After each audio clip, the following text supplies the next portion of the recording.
Yang tua mat, apalagi yang tua, ya udah roman-romannya batuk, kayaknya udah 7 kali batuk siap batuk. Enggak, ilah.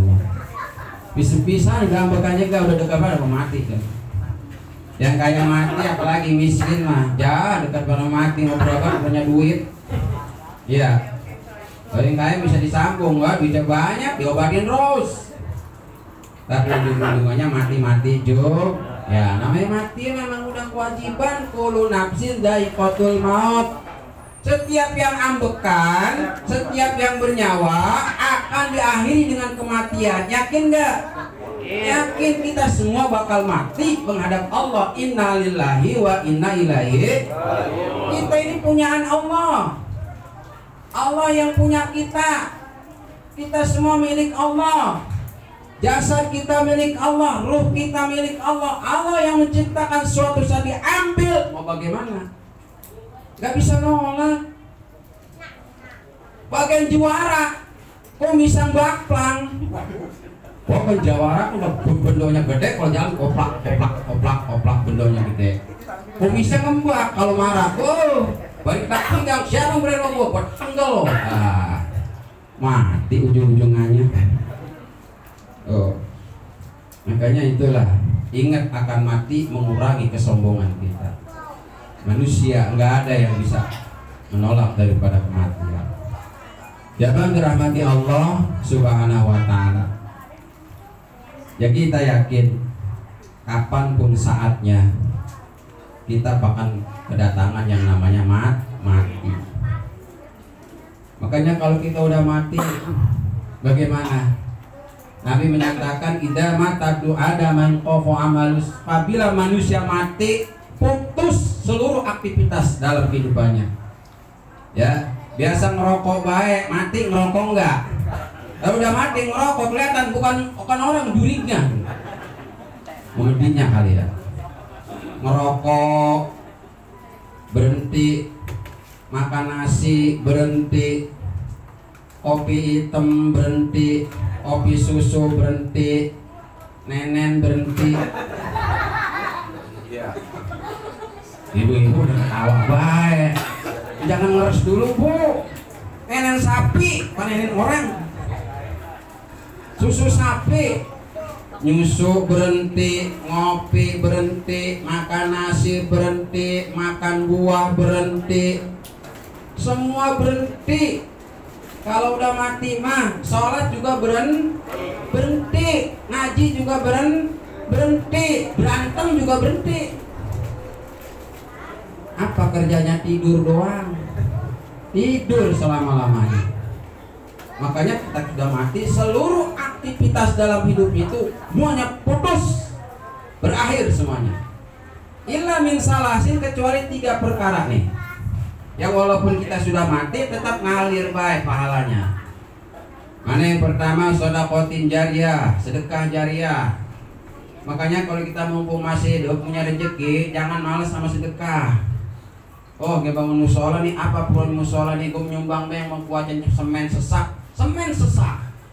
Itu semen nanti terus mengalir pahalanya. Padahal kita naruh cuma semen doang, nemplokan. Ya, kita udah mati, kan itu mau sholat atau masih dipakai ibadah, itu semen sesak, ngalir baik kalau kita.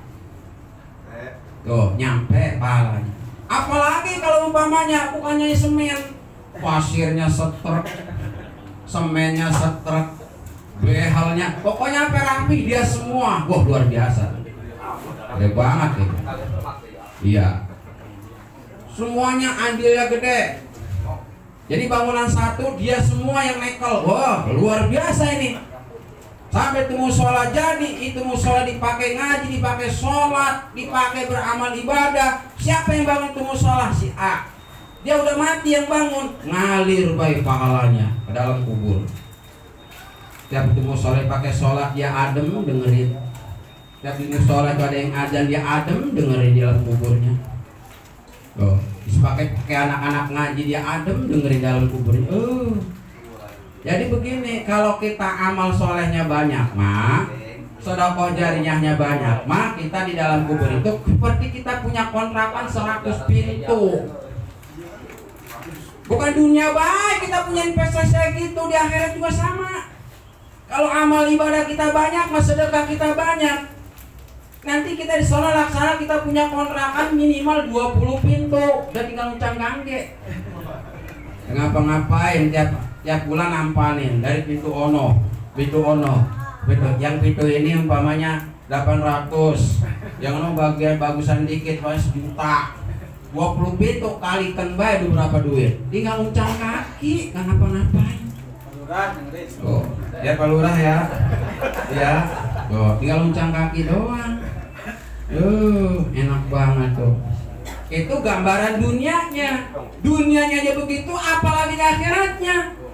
Walaupun belum kelihatan, tapi kita yakin. Karena kehidupan itu bukan hanya dunia, setelah kita mati ada kehidupan selanjutnya di sana. Ya.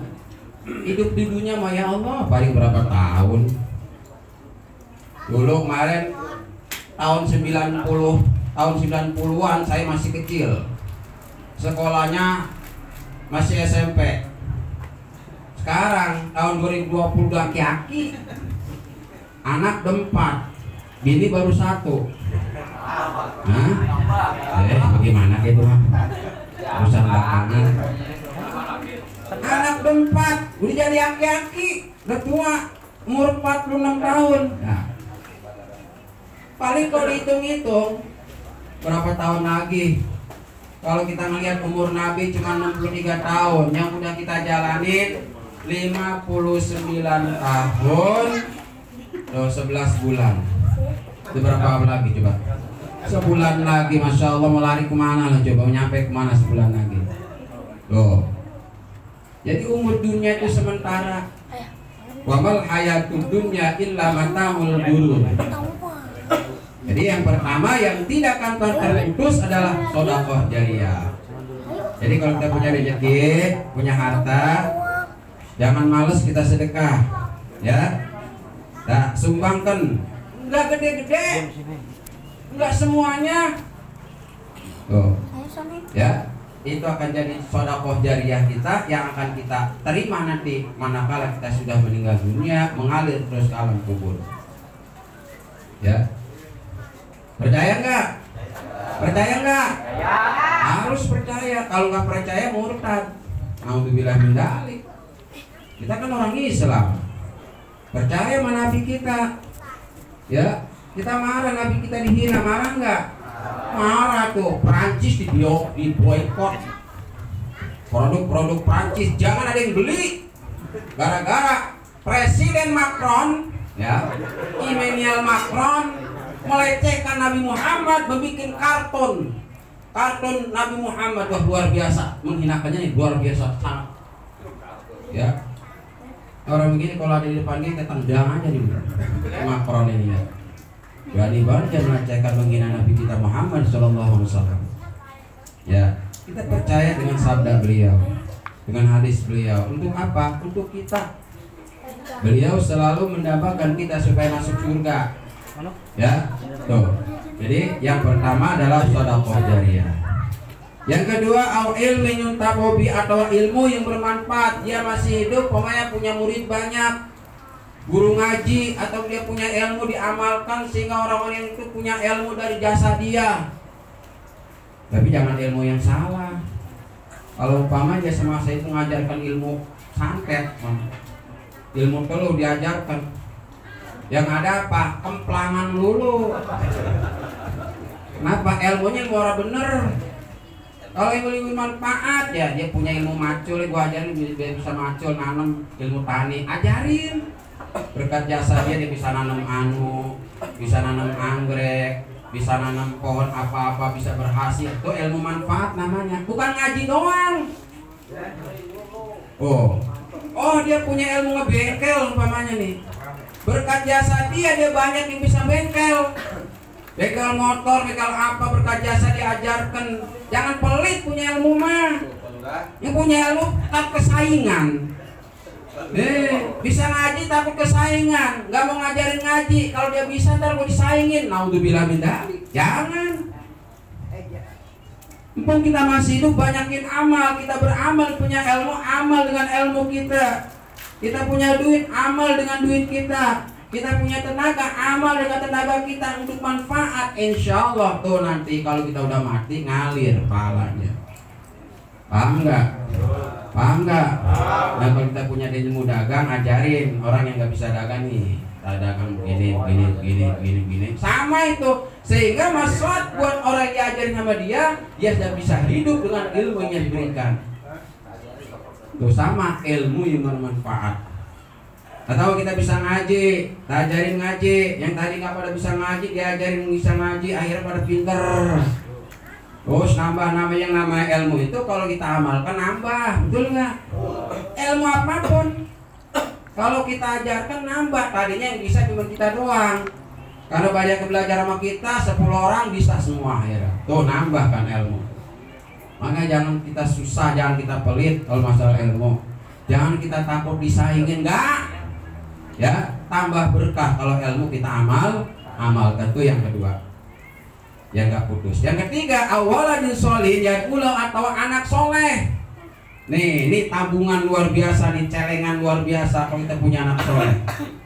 Anak kita soleh, rajin sholat, rajin ibadah. Manakala kita mati, dia ingat baik sama kita, selalu doain kita. Oh, tiap waktu dia ingat sama kita, doain kita, ngalir pahalanya. Tiap waktu dia beramal kebaikan, ngalir pahalanya. Awas ini. Jadi kalau anak soleh itu benar-benar bermanfaat buat orang tuanya di alam kubur. Begitupun kalau anak kita jelek, kalau anak kita jahat, kalau anak kita ahli maksiat, kita sebagai orang tua, kita meninggalkan anak yang durhaka. Kita udah mati, pemain anak kita tukang main judi. Malam-malam, orang malam Jumat, orang malam ngaji asin, dia mau apa? Nenggak minuman keras. Nyokek botol, bapak cekek dalam kubur. Oh, malam Jumat, anak orang-orang yang lain pada ngaji asin musola masjid. Dia mau apa? Banting kartu main judi. Prak, dibanting. Itu bapak dalam kubur dibanting sampai ya bu ya. Makanya punya anak soleh luar biasa bu. Nulungin orang tua. Ya. Kayak punya anak suruh ngaji, belajar ngaji, jangan sekolah doang. Sekolah mau tinggi-tinggi, ngaji mau bisa. Sekolah sampai kuliah, ngaji mau bisa. Ini salahnya. Dunia doang dapatnya. Lah akhiratnya kita mau makan apa coba? Ya dunia misalnya sudah katakan berapa sih umur dunia? Berapa sih kayanya kita di dunia? Gak bakalan lama. Udah kita mati, kita tinggalkan semua. Banda kita dia kasihkan ahli warisnya. Kalau hasil ahli warisnya bisa ngurusnya, manfaat. Coba kalau umpamanya kita ninggalkan harta benda, kita tinggalkan kepada ahli waris kita, anak-anak kita, turunan kita, dia pada berantem berebut itu banda, kita di dalam kubur nyesek.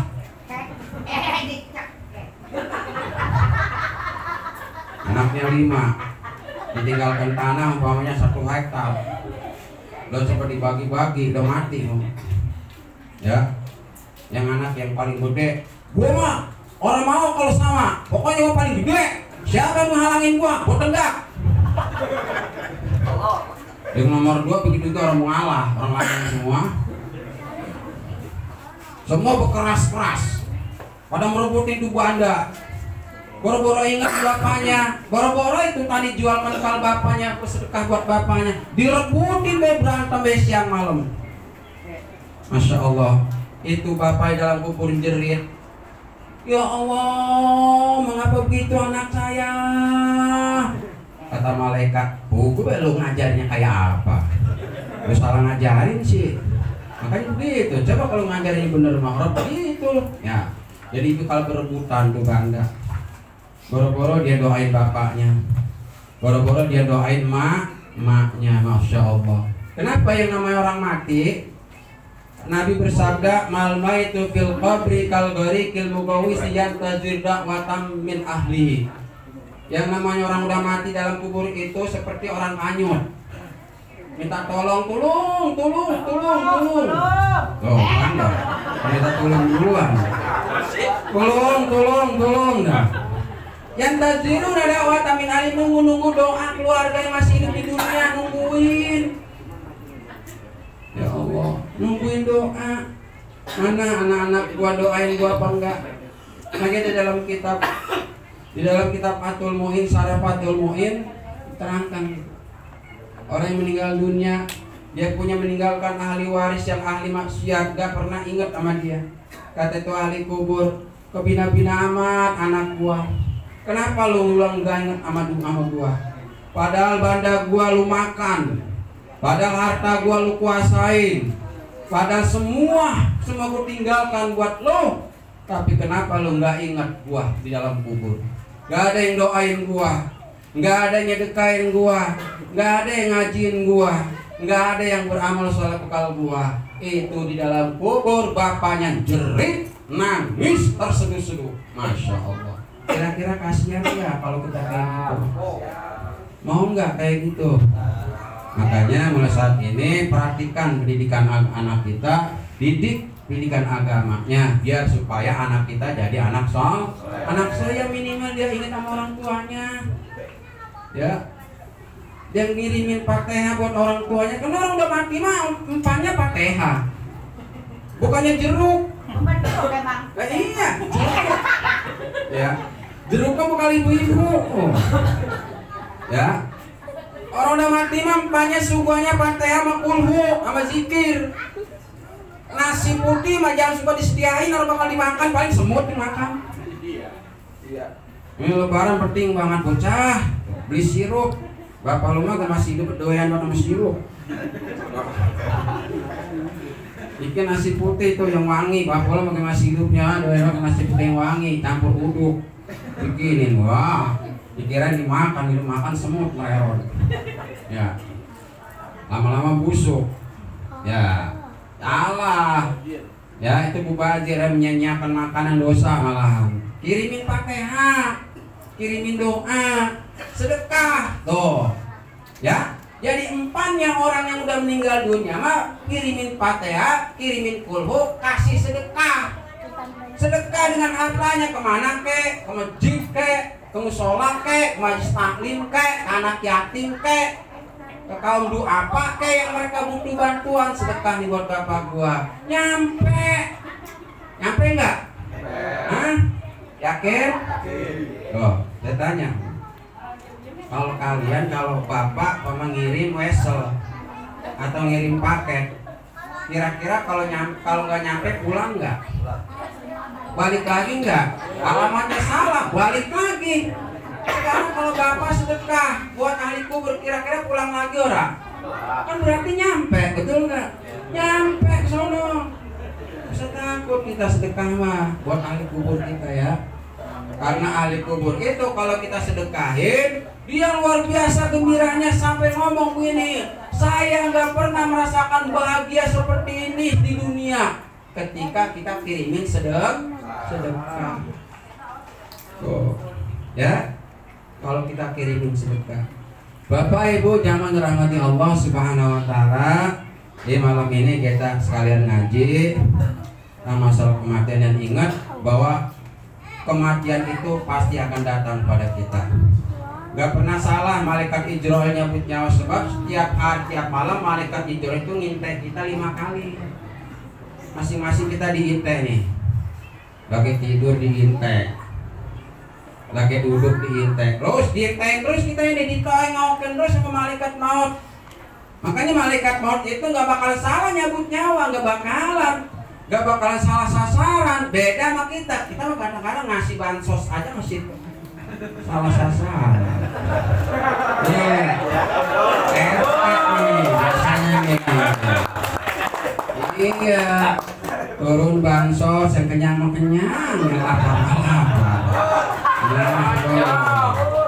Ya, tuh. Ini kadang-kadang apa? Ya, jangan lah. Ding, baik kenyang. Nah, bukan di sini. Di Gunung. Di sini mau orangnya ngaji semua, amin. Tahu semua masalah, tahu semua mau bener, amin. Ya Robbal alamin. Nah, itu aja yang dapat saya sampaikan. Mudah-mudahan manfaat. Kita doakan almarhum Bapak Lamri bin Botol, mudah-mudahan Allah terima amal ibadahnya, ampuni dosa dan kesalahannya, dan bagi keluarga yang tinggalkan diberikan ketabahan dan kesabaran, dan tentunya kita semua Allah berikan sehat selalu pada kita. Allah mudahkan rezeki kita. Wakal ibadah pada Allah Subhanahu wa taala. Demikianlah yang dapat saya sampaikan. Kurang lebih mohon maaf. Billahi taufiq wal hidayah. Wassalamualaikum warahmatullahi wabarakatuh.